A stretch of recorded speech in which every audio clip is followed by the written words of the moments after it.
everybody, let's go ahead and start to shut up now. My name's Jack Griffin, and I don't want to be here. I'm living in my dead mom's apartment while teaching advanced placement biology. I am an award-winning philosophy scholar, but here's the deal. We're not going to do any biology in here. Are you seriously never going to teach us biology at all? Maybe Pablo Picasso can come in and teach driver's ed.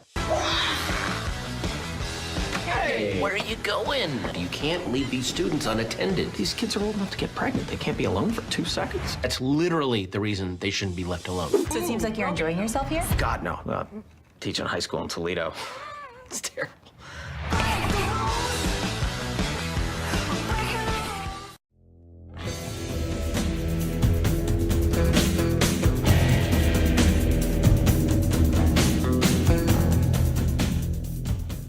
Hello once again, watchers of Good TV. My name is Nick Pell, and this is my review of AP Bio Season 1, or the series, depending on if it gets a Season 2 renewal. AP Bio is a show which debuted on NBC earlier this year. It had 13 episodes for its first season. It aired all 13 episodes successfully, and yesterday was the season finale, so let's talk about the first season. Also, if you care, there are going to be some minor spoilers about the first season in this video, and I will also be touching on the finale as well. The general idea behind AP Bio is that we have this guy named Jack Griffin.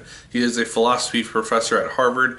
He is supposed to be getting this great promotion to be the head of the Harvard philosophy department, but instead his rival Miles gets the position instead, and so Jack ends up getting kicked out of Harvard due to some shenanigans which he ends up causing for himself, and he goes back to his hometown of Staten and becomes a AP Bio teacher in a high school, and so he's kind of got a big demotion from where he was previously. Obviously he's very upset about this, and he is a cocky asshole, and he's kind of a bad person. So instead of teaching this class of kids who are like the biggest nerds ever AP Biology, which is what they're signed up for the class to learn, he decides to make the whole class about getting revenge on his rival Miles, and that's essentially what Season 1 is. I'm not gonna lie, I found this show to be pretty funny most of the time. I laughed probably at least once per every episode, if not more, and it did have some funny jokes. I liked how certain episodes connected within each other, even if it had been a couple episodes since something else was referenced. I like that it kept the interconnectivity of it. It was really cool to see that happen, especially with something which happened in the finale, which was a callback to the pilot.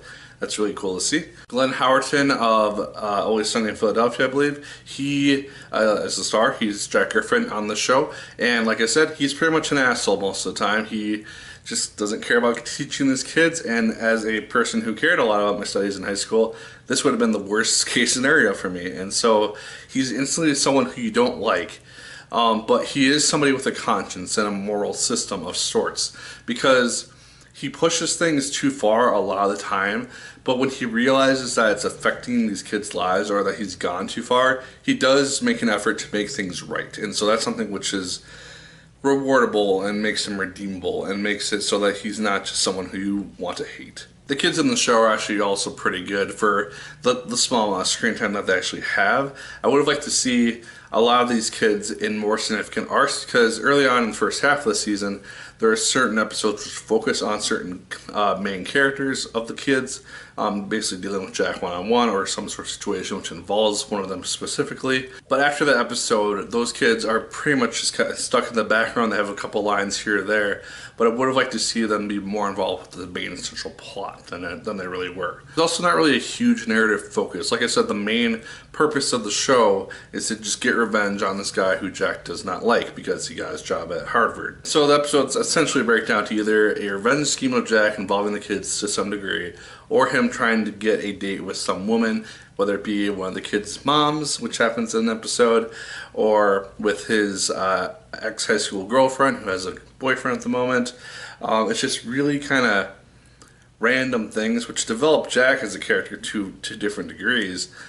But I would have liked to see the show have, again, a more narrative focus to it, because I think that would have made it a lot more interesting.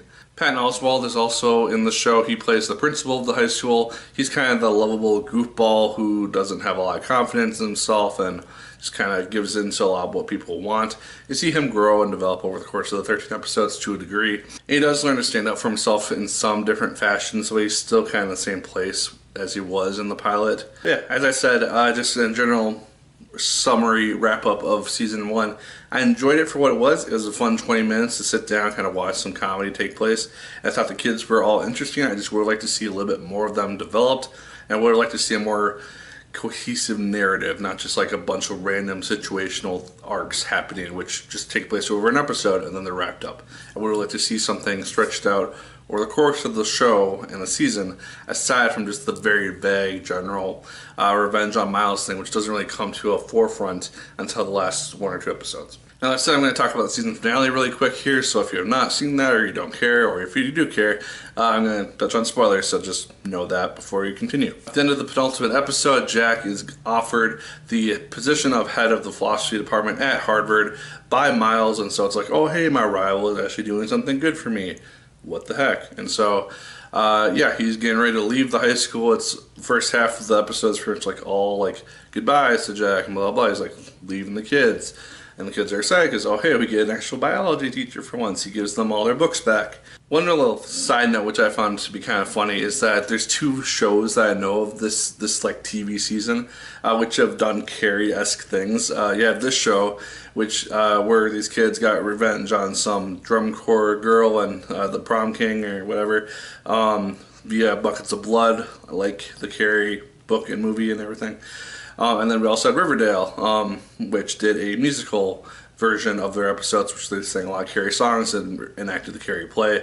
And so it's just kind of a funny thing to see 2 completely different shows on 2 different networks referencing Carrie to some degree. It's just kind of interesting. But as you could probably guess, if you watched this whole show and you know generally how this thing is going to go, and the only way that they could really continue it if they get a second season is Jack does not ultimately get the job. And I kind of liked how they had him lose the Harvard job. It's because the very pilot episode where he has Heather catfish Miles for a very long time, and she even says she's been doing it up to the finale. Someone finds out about that. They trace Heather's profile to the high school, and it's like, oh hey, you've been talking to a 16-year-old girl. You're in trouble. And so because it was Miles who recommended Jack for the position, it looks bad on Miles, and so it thus looks bad on Jack. And so Jack ultimately loses the position at Harvard because of his own doing. And it's kind of a sweet justice to an extent, and he's also obviously very down and depressed and everything about this because he gives up his chair and he's just all excited to leave the high school, and then it's just like, oh, I'm stuck here forever now. If the show actually does get another season or a couple seasons, and it actually gets to lead into an actual series finale wrap up that it plans, I could see Jack ultimately being able to leave the school, get some high up philosophy department thing somewhere. But as it is, he has to stay at the school because we wouldn't have a show without Jack. That said, as Jack is kind of sitting in the classroom all depressed, Heather takes the initiative. She comes up with a plan to deport Miles, which is hysterical. I love Heather's character, by the way. She's just amazing. She's the most unexpectedly badass person you expect on that show. But that leaves me with the question, is the show now just going to be random revenge missions? Because everyone starts calling out people that they want to get revenge on. And it's like, is that all the show is going to be? Because it really shouldn't be called AP Bio. If it's just focused on a class, which is the AP Biology class, but all they focus on is getting revenge on certain people who have wronged them to some degree. That said, a way they could make it work so that it still fits with the show is have Jack actually teach them biology, and have whatever lesson he's teaching them about biology that week, have that be incorporated into the plot somehow, into the revenge scheme, and so it all kind of mixes and matches and works. That way they're learning stuff, because come May, or whenever May is within the show's time period, these kids are screwed because they have to take the AP test, and once it's revealed that they don't know anything about biology, and that Jack hasn't been teaching them anything for the whole year, he's obviously going to lose that job, because he can't just teach them biology in like a week, and there's no way for teachers to have any influence on the AP tests like when they're actually present. So I'll be really curious to see if the show does get a second season, how it does decide to do that,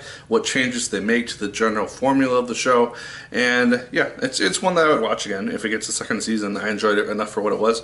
But guys, those are my thoughts on AP Bio first season or the series, if depending on what happens.